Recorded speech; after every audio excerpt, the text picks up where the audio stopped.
Friends, இன்றைக்கி video நம்ம பார்க்க போகிறது மொறுமொறுன்னு தட்டை, அதுவும் புழுங்கரிசியில், ரேஷன் புழுங்கரிசியில் எவ்வளோ சூப்பராக மொறுமொறுன்னு பண்ணலான்னு பார்க்கலாம் வாங்க.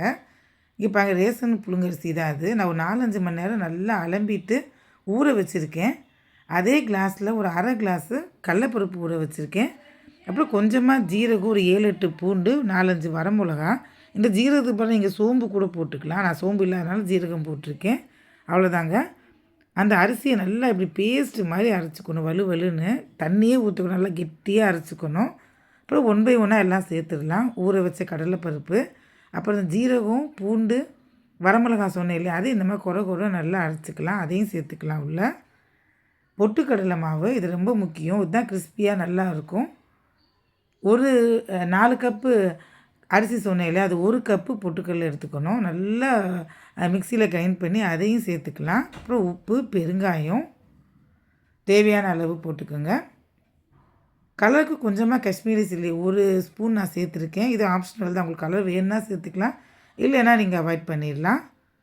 அப்போ நிறைய வெண்ணெய், உருக்குன வெண்ணெயாக இருந்தாலும் சரி, அப்படியே வெண்ணெயை போட்டாலும் சரி, நிறைய வெண்ணெய் போட்டுக்கலாம். எல்லாத்தையும் சேர்த்து இப்போ நல்லா பிசைஞ்சு, கொஞ்சம் கூட தண்ணியே ஊற்றக்கூடாது.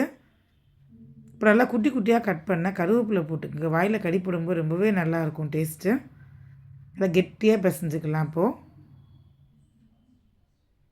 கெட்டியாக பிசைஞ்சால் தான் நல்லாயிருக்கும் அது. இல்லாட்டி சதன்னு இருந்துச்சுன்னா தட்டை எடுக்க வராது. தண்ணி எதுவும் எண்ணெய் நிறையா குடிச்சிடும்.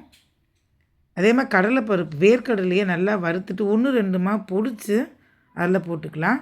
இந்த வேர்க்கடலை, கடலைப்பருப்புலாம் வாயில் கடி போடும்போது சூப்பராக இருக்கும்.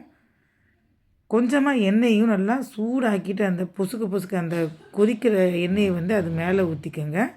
அதையும் சேர்த்து நல்லா பிசைஞ்சு இப்படி பிடிக்கும்போது நல்லா பிடிக்க வரணும்.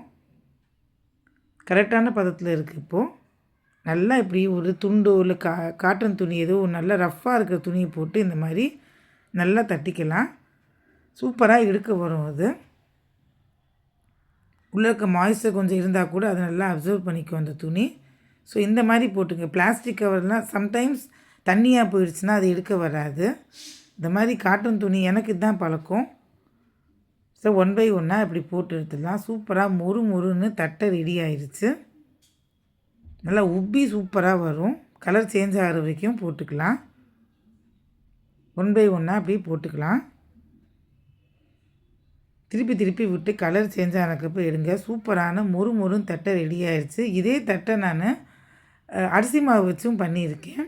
அரிசி மாவு, பொட்டுக்கடலை மாவும் வச்சு பண்ணியிருக்கேன். அது இன்ஸ்டண்ட்டாக பண்ணுறது. இது ஊற வச்சு புழுங்கரிசியில் ஊற வச்சு பண்ணுறது.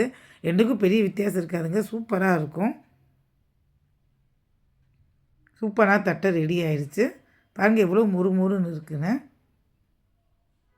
டேஸ்ட்டும் ரொம்பவே நல்லாயிருக்கும். ரொம்ப நாளைக்கு பதத்து போகாமல் மொறுன்னு அப்படியே மெயின்டைன் ஆகும்.